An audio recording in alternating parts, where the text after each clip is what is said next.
What's up, guys? Chad here with the Reptile Rangers. Now, we're at the Kernersville Reptile Zoo and Medical Center again today, and we are going to talk about dealing with springtime and what's going to happen, what goes on in springtime.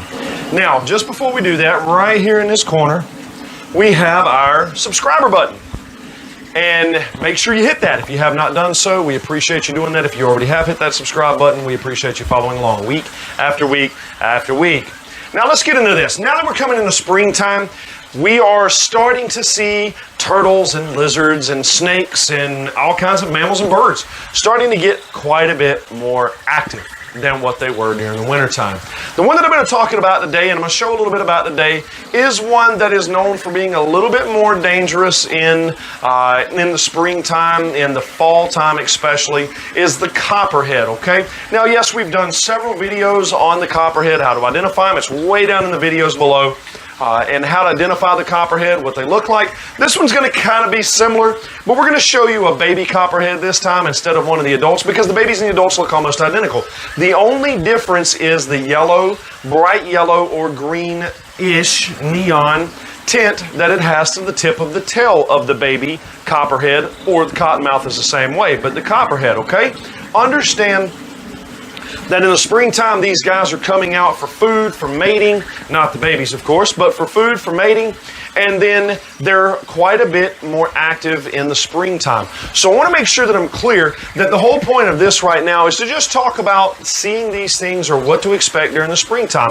Be careful when you're walking in the woods or on trails. Watch where you're walking. If you're reaching down to pick something up, watch where you put your hands. Watch where you put your feet, okay? Make sure around your property, if you have a lot of clutter, a lot of junk piles, wood piles, that's where these snakes are going to go. They're going to congregate there. They're going to hide there, okay? That's going to be more of a risk of finding one in that area than you would in just a nicely groomed area. The only time that tends to differ is around your house. A lot of times if you have a nice natural area with these thick bushes that go really close to the ground and there's pine needles underneath, that's a hotbed or nice hiding area for the copperheads to be. Black rat snakes will kind of go in that same area as well, because that's where a lot of the birds like to make their nests, and little field mice and things like that will go running and hiding through there as well. Now understand, again, this is not so much trying to give you just a full-on identifier and full-on education about the copperhead itself. It's just, now that we're in springtime, just be aware, understand what's going to be happening and what you're dealing with and looking at when you go out in and around your property or around in nature hikes, okay, in nature.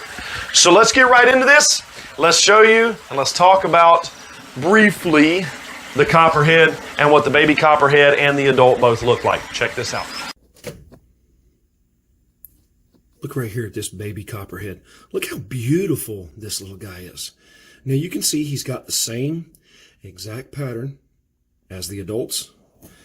Right here on the tip of that tail. Right there. See this little yellow, neon green, yellow tip. Now I'll show you this a little bit closer in a little bit better light.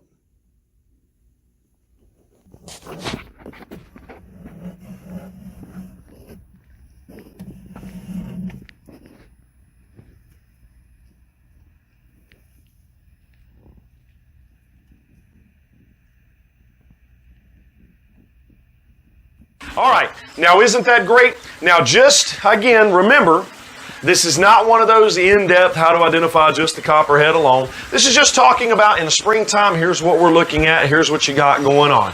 What you've seen was the baby copperhead, and the adults look identical. The only difference is that little tip to the tail. Now, I hope this has been helpful. Hope this has been interesting. Make sure to hit the like button, subscribe button. Make sure to hit the bell for notification. If you need to get in touch with us, our information will be in the description below for folks needing to get with us on medical issues, housing, ecosystems, their pet, whatever the case may be. If you have something you want us to film about, people are writing us in asking us to film all the time, different topics. Let us know. We'll get to it as fast as we can. And again, we appreciate you following along week after week after week. We'll either see you here at the zoo or we'll see you on the next episode.